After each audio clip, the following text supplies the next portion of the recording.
still just concepts? Do you have a fully developed plan? Let me explain. Obamacare stinks. It's lousy. 1 minute he's saying Obamacare stinks. 30 seconds later he's saying this. I am the one that saved Obamacare. Obamacare, when I took it over, was a disaster. Yeah. There they are.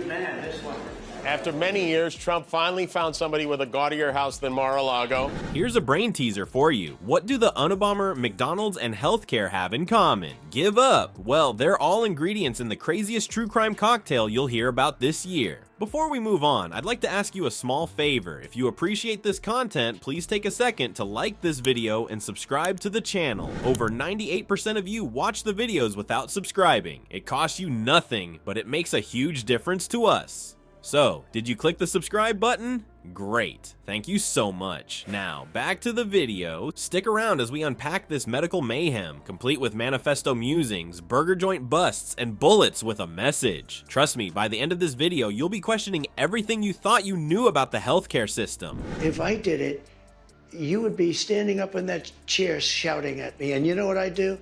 I'd say, you got me. Accomplished a lot together, and the people of France are spectacular. I guess it's one of our largest groups in the United States, French people.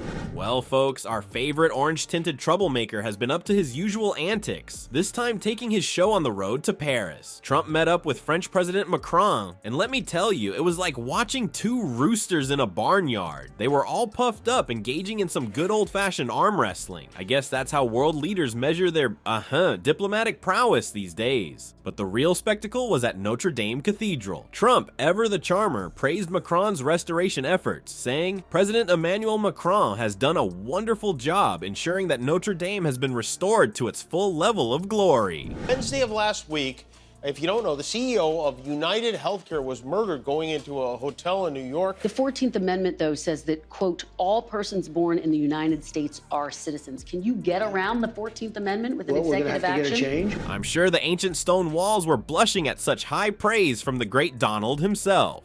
Now, here's where it gets juicy. Somebody decided it would be a grand idea to seat Trump just one chair away from Jill Biden. Talk about awkward. I bet the tension was thicker than Trump's hairspray. But our Donnie, always the opportunist, probably saw it as a chance to spread some of that Trump magic. Speaking of Trump magic, get this. He's now using a photo from inside Notre Dame to hawk his new cologne. The tagline, "Your enemies can't resist."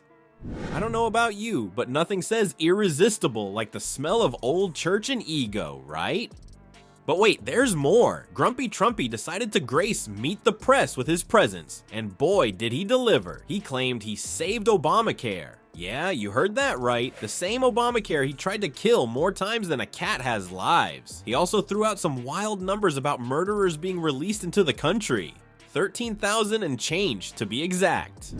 With a guy with a silencer. The killer wrote the words delay, deny, and depose on the bullets. And today, police apprehended a suspect. Grab each other by the hands, and they kind of like, they embrace and struggle. And this started in 2017. I guess math isn't his strong suit unless it's counting his golf strokes.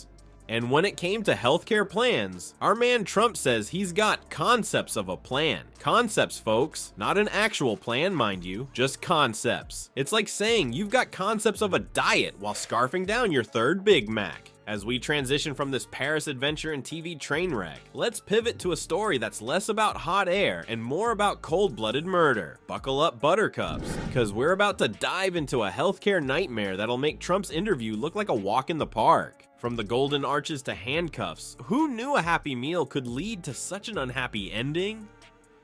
Turns out, our suspect's manifesto was spicier than McDonald's secret sauce, and it's got everyone in the healthcare industry sweating bullets. So picture this, a United Healthcare bigwig gets taken out, and the bullets aren't just flying, they're talking. And boy, do they have a message. Our suspect, not your average Joe. We're talking Ivy League smarts with a side of murder. Talk about putting that education to questionable use. An impromptu display of machismo, I guess. And now it has turned friendly, bro-y, even a little bit gay, maybe. They cannot keep their hands off each other. He was said to be carrying a gun. That is the guy.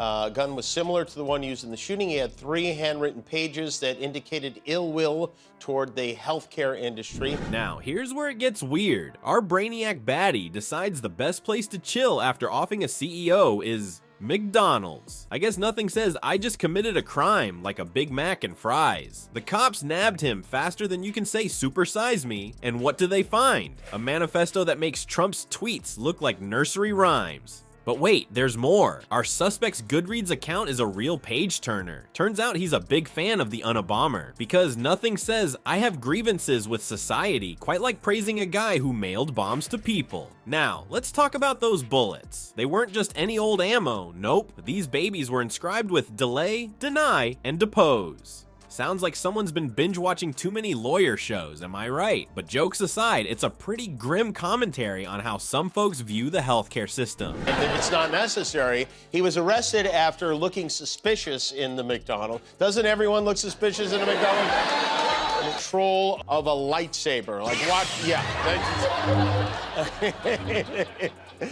Be careful with that thing, that you don't want to ruin that beautiful hair. Experts are saying this whole mess is a symptom of a bigger problem. Turns out when healthcare costs an arm and a leg, sometimes literally, people get a little testy. Who knew that sky-high bills and no access to care could make folks angry? It's almost like healthcare is important or something. So what's the takeaway from this medical murder mystery? Well, for starters, maybe don't air your grievances with bullets. And secondly, our healthcare system might need a little checkup, because when Ivy League grads are trading their diplomas for manifestos, you know something's not quite right in the land of the free and the home of the $500 Band-Aid. How has your life changed over the last 3 weeks? It's incredible, and we are very, very busy. The life is... Stop the interview to give her some unsolicited advice. They deny doing that. Let me ask you this about January 6th. I think Benny you're going to want to Thompson answer wrote this. in a statement that he has destroyed all evidence. As we wrap up this wild ride through the dark side of healthcare, let's ponder this. In a world where CEOs get bulleted messages and manifesto writing criminals hang out at McDonald's, what's next for American society? Stay tuned, folks. This story's got more twists than Trump's tanning routine. So we've got Trump claiming he saved Obamacare while trying to kill it, and a healthcare CEO getting offed by a disgruntled Ivy Leaguer. What a world, huh? It's like America's playing a game of who can make healthcare more dramatic, and winning by a landslide. Seems like these days you're either tweeting nonsense or writing manifestos. There's no in between. It's enough to make you wonder if we've all lost the plot. Maybe we need to prescribe some common sense to the whole country. But hey, who knows, maybe Trump's new cologne will magically fix our healthcare system, because nothing says affordable care like the scent of Old Spice and broken promises. At least we'll all smell great while waiting for our medical bills.